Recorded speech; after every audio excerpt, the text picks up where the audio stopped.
di Majelis Kehormatan akan memberikan keterangan mengenai hal ini. Sekali lagi terima kasih pada pimpinan Komisi 3 dan seluruh anggota yang hadir pada kesempatan ini.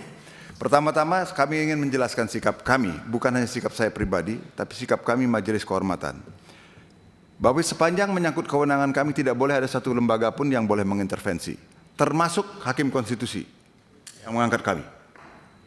Dan itu kami ucapkan dalam sumpah. Kami menganggap sumpah itu sebagai sesuatu yang serius yang mengikat kami. Soal kewenangan yang berkaitan dengan pelaksanaan kewenangan MK, Majelis Kehormatan Mahkamah Konstitusi, kalau sudah menyangkut kewenangannya, substansinya tidak bisa kami jawab sekarang. Tetapi yang jelas yang bisa kami sampaikan adalah Bapak dan para pimpinan dan anggota Komisi 3 sudah tadi berkali-kali menyampaikan tugas Majelis Kehormatan, fungsi Majelis Kehormatan adalah tadi Pak Nasir Jamil dengan bagus menyampaikan penekanan perbedaan dari tone PMK 1 2023 sampai 2024. Dan itu pula pendekatan yang kami lakukan Pak Nasir, yaitu lebih baik menjaga daripada menghukum. Karena mungkin itu tidak ini Pak, tidak populer. Karena kalau menghukum kan sangat populer Kak. Kita dikutip oleh media bermacam-macam, tapi bukan begitu cara kerja kami. Kami justru sering menjadi tidak populer karena lebih sering mengingatkan. Makanya Ibu dan Bapak juga tidak tahu berapa hakim yang kami ingatkan kan? Pernah Bapak tahu? Tidak pernah. Tapi kemudian berapa yang kemudian terdeteksi untuk tidak sampai melanggar kan tidak tahu juga. Sampai kemudian kami membuat laporan tahunan. Iya kan? Baru kemudian itu menjadi terbuka. Nah itulah yang kami kerjakan Ibu dan Bapak sebagai bentuk tanggung jawab kami sebagai Majelis Kehormatan. Jadi sepanjang menyangkut substansi yang sedang kami tangani Ibu dan Bapak tidak bisa kami buka di sini. Tidak mungkin. Karena kami akan menyalahi sumpah kami akan menyalahi hukum acara. Tetapi yang pasti yang bisa kami sampaikan adalah tolong dong, jangan ini dianggap kami sudah memutus. Ini baru pemeriksaan pendahuluan Pak. Pemeriksaan pendahuluan itu intinya nanti dua kan sudah kami sampaikan tadi. Satu bisa diteruskan pemeriksaan persidangan atau bisa langsung putusan yang Bapak tanyakan tadi Pak di awal. Ya, saya berterima kasih Bapak mengingatkan saya, tidak berani, mudah-mudahan trauma saya dengan salam itu hilang sekarang. Ya, karena saya ditegur serius Pak. Jadi soal itu saya merasa sebagai orang Indonesia kan. Ya, itu. Nah itu kemudian ini kan semua pertanyaan ini tadi kalau dilihat dari agenda yang disampaikan oleh Komisi 3 itu adalah sebenarnya agenda yang tidak bisa kami ungkapkan sini. Karena sudah memasuki substansi kewenangan yang tidak mungkin kami sampaikan karena itu sudah menyangkut independensi. Tidak mungkin kami sampaikan. Tetapi proses itu yang kami sampaikan adalah bahwa sekarang itu baru masih tahap pemeriksaan pendahuluan. Kami belum memeriksa. Baru besok kami akan memberikan hak kepada hakim terlapor itu untuk didengar keterangannya. Tidak bisa juga kami mendismiss sejak awal seperti yang Ibu Bapak mau sampaikan karena hukum acaranya mengatur begitu. Kami harus periksa dulu. Tadi ada pertanyaan, kami tidak bisa jawab satu-satu ya. Kami ada pertanyaan, kenapa tidak sejak awal didismiss? Secara prinsip hukum administrasi katanya. Kami kan terikat hukum acara Pak. Ada juga pertanyaan, kapan dianggap permohonan tidak memenuhi syarat? Apabila permohonannya tidak jelas, itu aja yang ada di hukum acara. Coba Ibu dan Bapak baca. Kalau sudah ada kejelasan siapa pemohonnya, siapa hakim pelapornya, siapa hakim terlapornya, bukti apa yang disampaikan, kami tidak ada alasan untuk tidak meregistrasi Pak. Menurut hukum acaranya, menurut PMK nomor 11 tahun 2024, begitu suatu laporan diregistrasi kami harus periksa. Pemeriksaannya apa? Pemeriksaan pendahuluan. Pemeriksaan pendahuluan.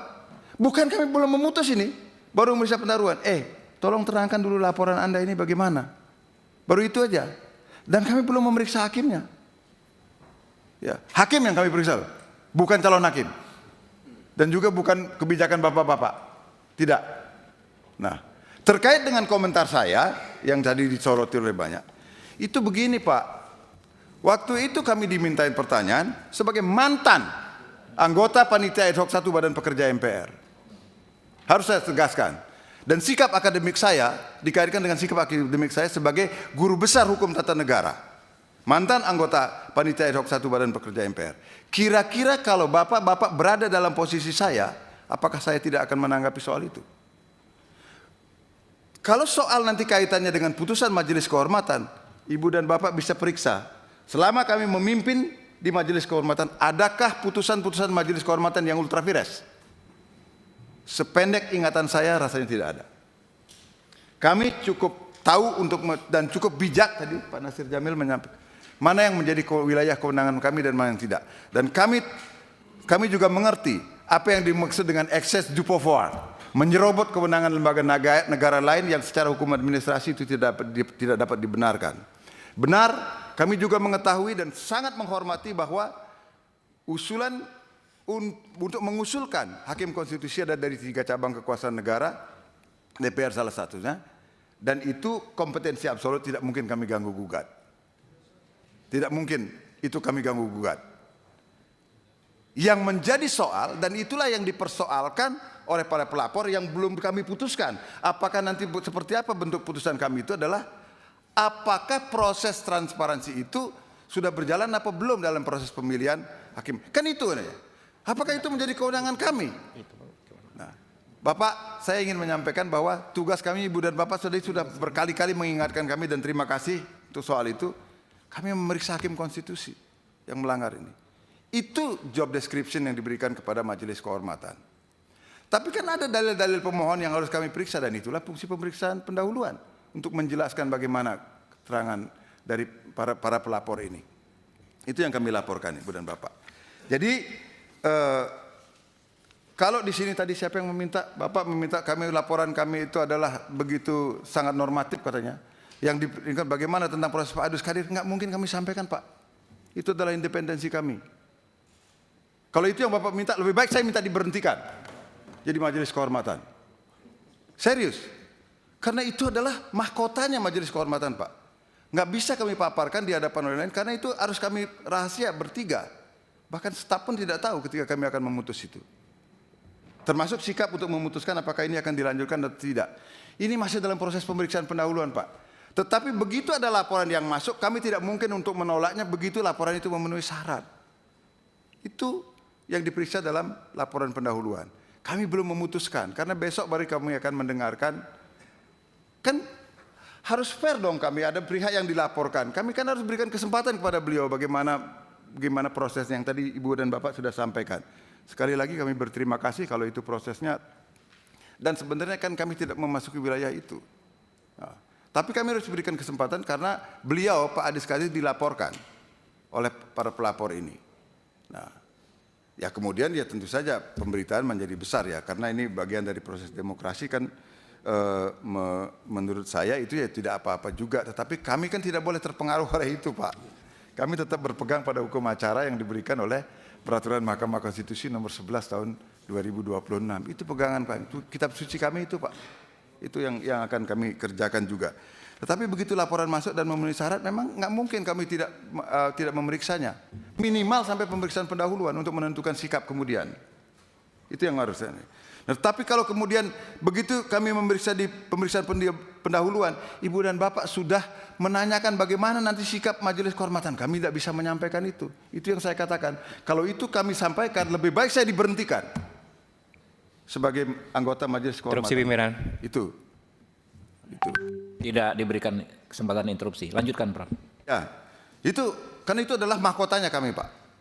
Kami tahu bahwa kami harus menjaga semua kewenangan dari lembaga-lembaga yang lain. Dan sekali lagi kami tegaskan, sepanjang Majelis Kehormatan yang saya pimpin, rasanya belum pernah kami membuat putusan yang melampaui kewenangan dari Majelis Kehormatan. Baik yang lahir karena laporan maupun yang lahir karena temuan. Ada pertanyaan tadi, Bapak menyampaikan, katanya ada ketua dilaporkan. Ketua tidak pernah dilaporkan, Pak. Saya tunggu itu. Kami sampai membuat pernyataan, di mana ada laporan kepada Ketua Mahkamah Konstitusi? Belum pernah ada, Pak. Justru karena ada pemberitaan-pemberitaan yang mengatakan tidak sah itu, kami teliti, Pak. Ini yang kami namakan proses temuan, Pak. Hasilnya, nah, bedanya, Pak. Nah, sekaligus kami terangkan di sini, sampaikan proses hukum acaranya. Kalau laporan, kami mempunyai mekanisme untuk menyampaikan surat kepada pelapor. Laporan Anda tidak memenuhi syarat loh gitu. Tapi kalau temuan, bagaimana kami ini akan menyampaikan? Karena ini kan inisiatif dari mahkamah sendiri, majelis kehormatan sendiri. Itulah makanya mekanismenya adalah dalam bentuk jumpa pers, Pak. Supaya publik tahu bahwa kami sedang men-tracing loh juga hakim-hakim itu, bukan kami diam loh. Kami bekerja itu. Itulah mengapa kami membuat jumpa pers. Itu yang kami sampaikan, Pak. Dan cara kerjanya. Nah, terserah Ibu dan Bapak kemudian apakah saya layak atau tidak. Karena kemudian kalau proses pemilihan kami sebagai MK-MK dia kemudian dianggap tidak transparan, ya itu tentu ranahnya bukan saya. Silakan Bapak sampaikan kepada Mahkamah Konstitusi mengapa kami-kami ini yang dipilih gitu ya. Karena itu aturannya dibuat di dalam peraturan Mahkamah Konstitusi. Saya tidak akan berkomentar dengan itu, tapi saya akan mengucapkan terima kasih kalau kemudian diberikan kepercayaan dan sumpah kami, mengikat kami untuk melaksanakan apa yang menjadi fungsi dari Mahkamah Konstitusi untuk dilaksanakan secara baik dan benar.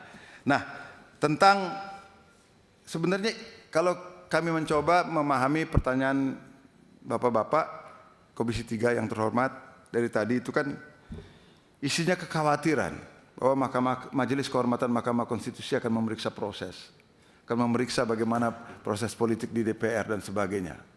Ya, itu. Sebenarnya kan itu yang menjadi berita kan, Pak Ketua dan Ibu dan Bapak-Bapak anggota Komisi 3, itu yang menjadi berita. Tapi masa kami harus terjebak oleh berita? Yang kalau boleh dikatakan yang menjebak dan mengikat kami ya hukum acara. Itu yang akan kami laksanakan. Ibu dan Bapak. Kalau soal pemeriksaan yang dilakukan secara tertutup, Bapak saya jawab itu. Kalau Bapak menghendaki kami memeriksa hakim konstitusi secara terbuka, saya dengan senang hati. Karena publik menjadi tahu. Tapi itulah yang kami maksud menghargai privasi dari hakim konstitusi itu, Pak. Karena ada ketentuannya, kalau menyangkut soal pribadi, apalagi pribadi yang belum tentu bersalah atau tidak, itu wajib kami jaga. Kalau mengenai soal itu, makanya di PMK-nya dikatakan itu harus diperiksa secara tertutup. Tapi kalau di luar itu, kalau masih pemeriksaan pembukaan pendahuluan gini, misalnya bagaimana publik melapor dan sebagainya itu boleh sebenarnya dikatakan tertutup kecuali Majelis Kehormatan mempunyai pertimbangan lain.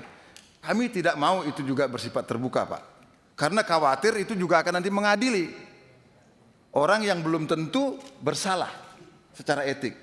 Makanya kami juga tetap laksanakan secara tertutup. Walaupun kami diberikan kesempatan untuk melakukan sidang terbuka. Begitu cara kami mencoba menghormati privasi dan martabat dari hakim konstitusi yang dilaporkan atau diduga melakukan pelanggaran etik. Nah, saya kira intinya itu Pak Ketua. Kalau nanti ada yang tertinggal mohon saya diingatkan Pak Ketua. Saya pikir cukup ya, rekan-rekan ya.